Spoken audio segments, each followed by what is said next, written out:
Hello दोस्तों, स्वागत है आप सभी का आज की क्लास में। आज का टॉपिक है दैनिक पाठ्य योजना और ये दैनिक पाठ्य योजना की पहली क्लास है और इसके प्रकरण का नाम है पर्ण की संरचना। पाठ्य योजना का पहला बिंदु है श्यामपट्ट कौशल। श्यामपट्ट कौशल में विद्यालय, पहला है विद्यालय, आपकी विद्यालय का नाम लिखना है इसमें। इसके बाद आता है पाठ्य योजना संख्या, तो इसमें आपको पाठ्य योजना संख्या लिख देना है। इसके बाद आता है दिनांक, तो दिनांक लिख देनी है उस दिन की। और विषय, विषय में आ जाता है सामान्य विज्ञान। और कालांश जो आपके लगता है वो कालांश का नाम लिख देना है, तीसरा चौथा जो भी आपके लगता हो। इकाई, इकाई में क्या लिखना है, जब आप इकाई योजना का निर्माण करोगे तो इस लेसन को जिस इकाई में रखोगे तो उस इकाई का नाम इसमें लिख देना है। और इसके बाद में कक्षा आ जाती है, कक्षा 6, और प्रकरण का नाम है पर्ण की संरचना। अब इसके बाद में आते हैं शिक्षण उद्देश्य।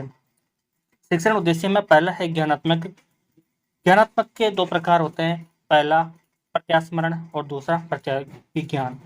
प्रत्यास्मरण का अर्थ होता है कि किसी परिभाषा को, सूत्र को, नियम को याद कर लेना।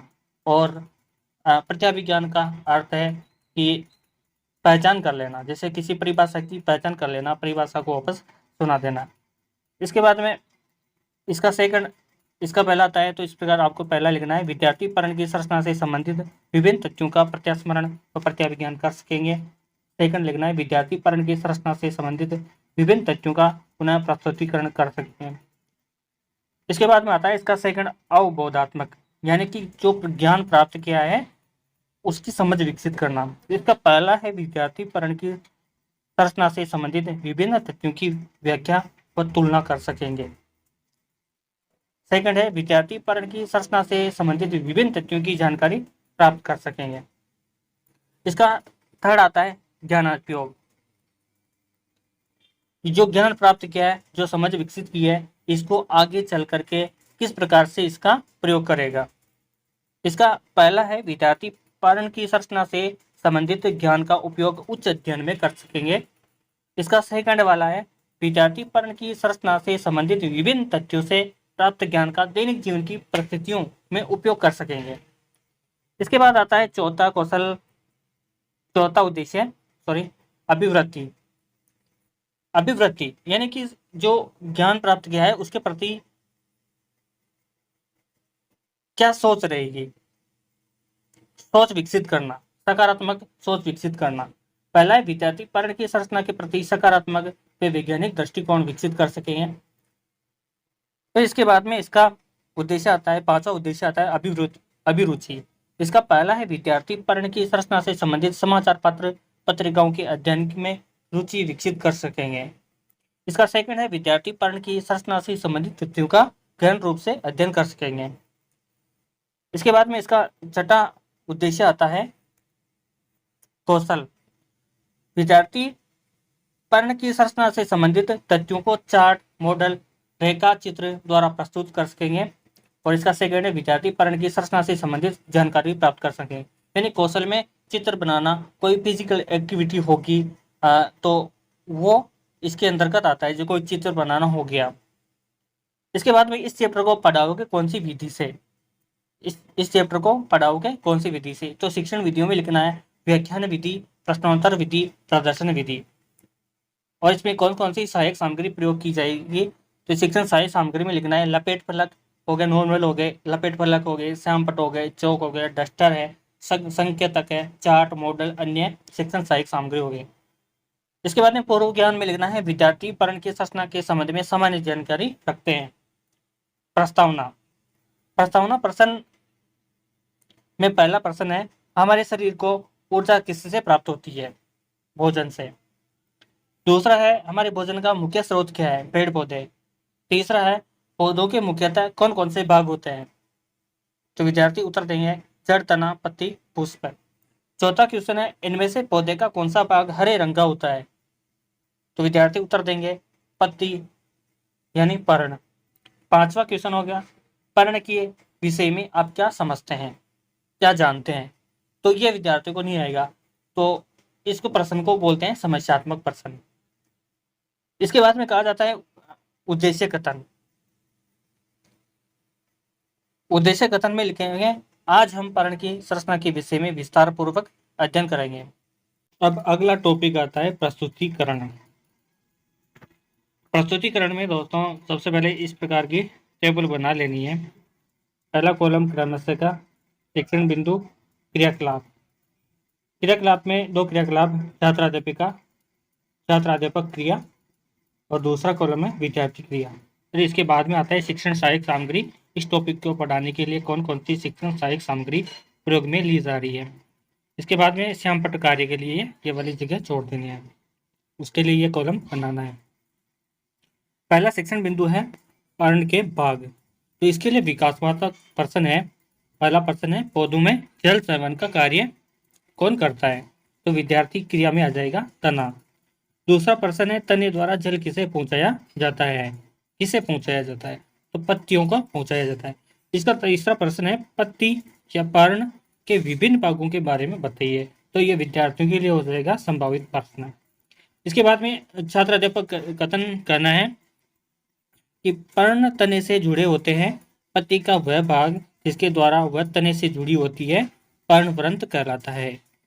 पत्ती के चपटे हरे भाग को पर्णफलक कहते हैं। पत्ती के चारों ओर के किनारे पटल कहलाते हैं। पत्ती की सतह कठोर, चिकनी, रेशेदार, रोए युक्त आदि हो सकती है। पत्तियों की रेखित संरचना को सिरा कहते हैं। फिर इसके बाद में इस प्रकार से आपको ये चित्र बनाना है और ये श्यामपट्ट कार्य में लिखना है, और इसके बाद में इसके बहुत प्रश्न लिखने हैं, पाठांतर अंतर्गत प्रश्न लिखने हैं। कौन कौन से लिखने हैं इसमें लिख नहीं रखा है, इसमें कौन कौन से प्रश्न लिखने हैं आपको।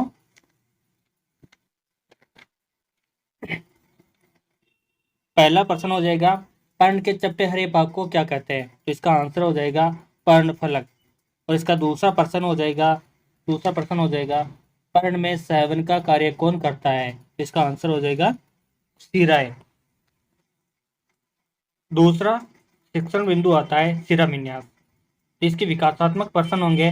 पहला पर्णहरित पौधे के किस भाग में उपस्थित होता है, तो विद्यार्थी क्रिया में आएगा पत्तियों में। फिर इसका दूसरा प्रश्न होगा पत्ती की रेखित संरचना क्या कहलाती है, तो इसका जवाब होगा सिरा। इसका तीसरा प्रश्न होता है पत्तियों में सिराएं किस प्रकार फैली रहती है, तो यह विद्यार्थियों के लिए संभावित उत्तर हो जाएगा। तो इसके बाद में छात्र अध्यापक कथन। तो पत्ती के मध्य में एक मोटी सिरा होती है, इसे मध्य सिरा कहते हैं। पत्तियों पर सिराओं द्वारा बनाए गए डिजाइन को सिरा विन्यास कहते हैं। यदि यह डिजाइन मध्य सिरा के दोनों ओर जाल सदृश्य है तो यह जालिका रूपी कहलाता है।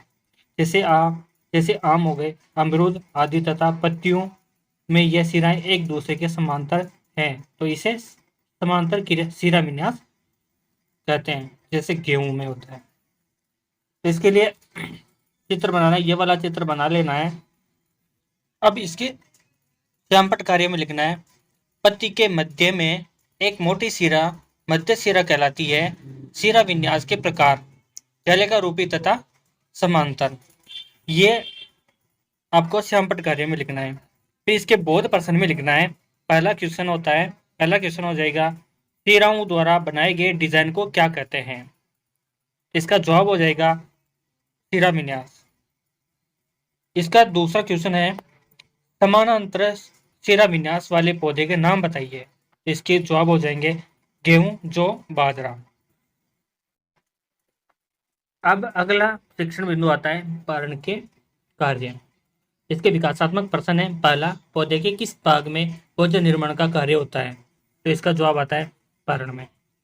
दूसरा क्वेश्चन है पर्ण में क्या उपस्थित होता है, तो इसका जवाब आता है पर्णहरित। तीसरा प्रश्न पर्णहरित द्वारा पत्ती किस प्रकार भोजन बनाती है, तो ये क्वेश्चन हो जाएगा समस्यात्मक प्रश्न। छात्र अध्यापक कथन। इसमें लिखना है पत्तियों से जल की बूंदें निरंतर जल वाष्प के रूप में निकलती रहती है, इस क्रिया को वाष्प उत्सर्जन कहते हैं। इस प्रक्रम के द्वारा पौधे बड़ी मात्रा में जल को वायुमंडल में छोड़ते हैं। इसके अतिरिक्त पत्तियां प्रकाश संश्लेषण की क्रिया द्वारा भोजन बनाने का कार्य करती है। पत्तियां प्रकाश संश्लेषण की क्रिया द्वारा भोजन बनाती है। पत्तियां प्रकाश पर्णहरित की उपस्थिति में अपना भोजन बनाती हैं। इसमें जल व CO2 का उपयोग होता है तथा O2 गैस निकलती है। तो इस प्रकार से विद्यार्थी क्रिया में आ जाएगा। विद्यार्थी ध्यानपूर्वक सुनेंगे। और इसके श्यामपट्ट कार्य में पत्तियां प्रकाश संश्लेषण की क्रिया द्वारा भोजन निर्मित करती है तथा वाष्प उत्सर्जन द्वारा जल संतुलन का कार्य करती है। इसके बहुत प्रश्न में लिखना है। पहला प्रश्न है, पत्तियां जल संतुलन का कार्य कैसे करती है? इसका जवाब होता है वाष्प उत्सर्जन द्वारा। दूसरा प्रश्न है, प्रकाश संश्लेषण की क्रिया में कौन सी गैस निष्कासित होती है? इसका जवाब हो जाएगा। इसके बाद में पाठ्य योजना का अगला बिंदु आता है मूल्यांकन प्रश्न। मूल्यांकन प्रश्न में पहला आता है, प्रकाश संश्लेषण की क्रिया हेतु आवश्यक है। यह प्रश्न आता है।